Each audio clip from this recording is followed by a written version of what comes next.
Баршаларыңызға ассалаумағалейкум. Отан ТВ биліктің емес, халықтың қызметіне арналады. Елімізде дін туралы мәселе әлі де шешімін таппай жатыр.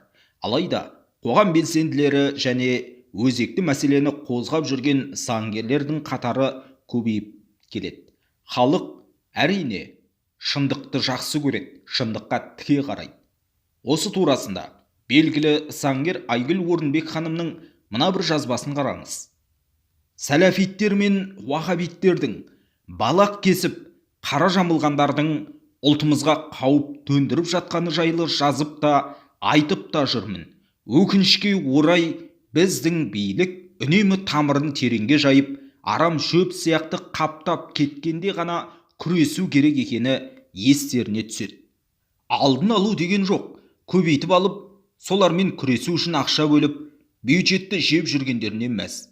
Бүгін депутаттар парламент төрінде сәләфиттер жайлы көтеріпті деп қуанып жатыр екенсіңдер. Бұл депутаттардың тікелей міндеттері емес пе?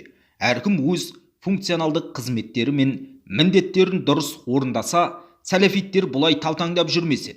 Заң шығару керек деп айтып қана қоймай, заңға өзгерістер мен толықтырулар, жаңа заңнамалық актілерді жазып, халыққа ұсыныңдар. Қара жамылып балақ кесіп, сақал өсіргендерге қарсы заңды бекітуге президентке халықтың атынан ұсыныңдар. Парламенттің мінберінде тек айту үшін барған жоқсыңдар. Көтерген мәселелеріңді заңды түрде жүзеге асырыңдар. Айтып отыратын уақыттан өттік. Бізге шұғыл түрде заң керек. Құрметті депутаттар, ең болмаса көршілеріміз өзбектерден үлгі алсаңдаршы, қорқа бермей. Ермұрат Бапи ағам ерледі. Арнайы респект. Сонымен қатар Асыл арна арнасы және директоры Мұхамеджан Тазабекті Қазақстан Республикасының бас прокуратурасы мен Қазақстан Республикасының ұлттық қауіпсіздік комитеті тексеруді сұраймын. Және ұлттық спортты Бекболат Тілеухан басқарған кезеңдерді Қазақстан Республикасының бас прокуратурасы және Қазақстан Республикасының ұлттық қауіпсіздік комитетінен тексеруді сұраймын, дейді Айгүл Орынбек ханым. Қазақта адасқанның алды жөн, арты соқпақ деген бар. Жоғарыда айтып өткен Бекболат Тілеухан мырза да кезінде мәжілісте депутат болды. Мұхамеджан Тазабек өздеріңіз білетіндей Асыл арна арнасын елге таратып, дін туралы насихаттады. Осы екі бірдей азамат қаңтар оқиғасынан кейін дереу Қазақстаннан Түркияға көшіп кетті. Араға жылдар салып, екі бірдей атпал азаматымыз әлгі қасіретті болған қаңтар оқиғасының ісі жұмсарған тұста елге қайтып оралды. Қалай ойлайсыз? Бұл істің астарында қандай да бір құпия жатыр деп ойламайсыз ба? Ал қаңтар оқиғасында басты кінәлілердің бірі болды деген Қайрат Сатыбалды мырза дәл қазір абақтыда жатыр.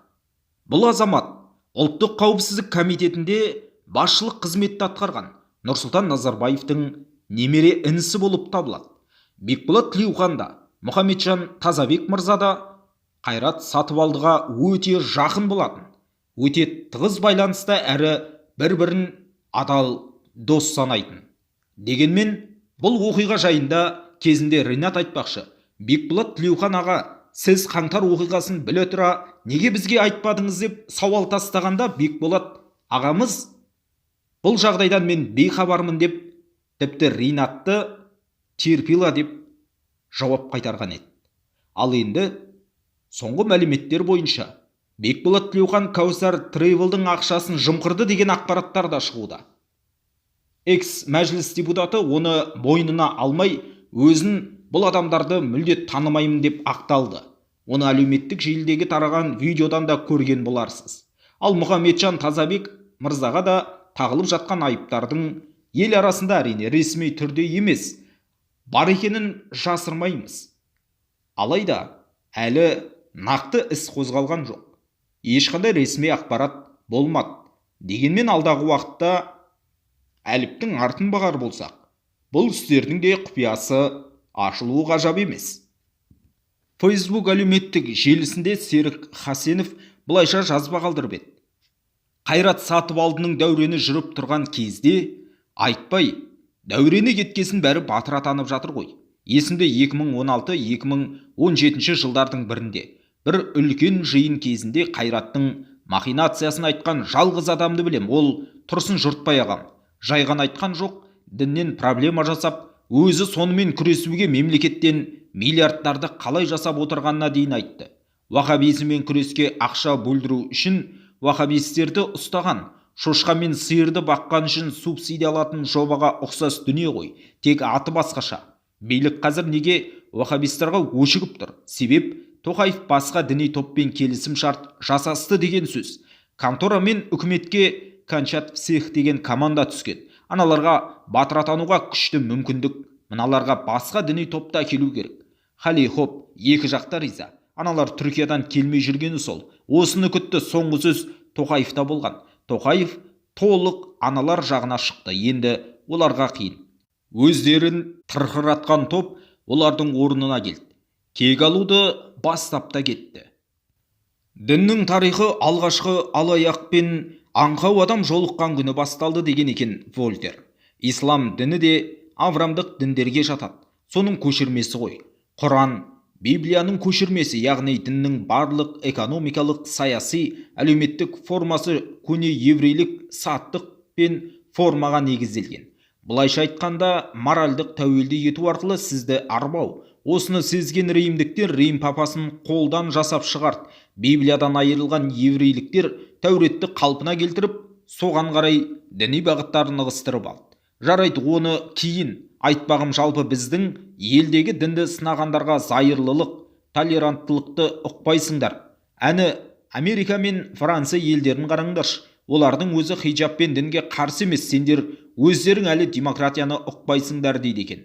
Француз американдықпен бізді салыстыруға келмейді. Біріншіден, оларда президент сайланбалы, тупийтетіп, қой құрбандыққа шалып, Меккеге барғанын жариялап жүрмейді. Діни аудиторияға тәуелді емес. Екіншіден, конституцияға қайшы іс жасағандардың бәрі заң алдында жауап береді. Қайрат Сатыбалды сияқты адам ұлттық қауіпсіздік комитетін ешқашан басқармайды.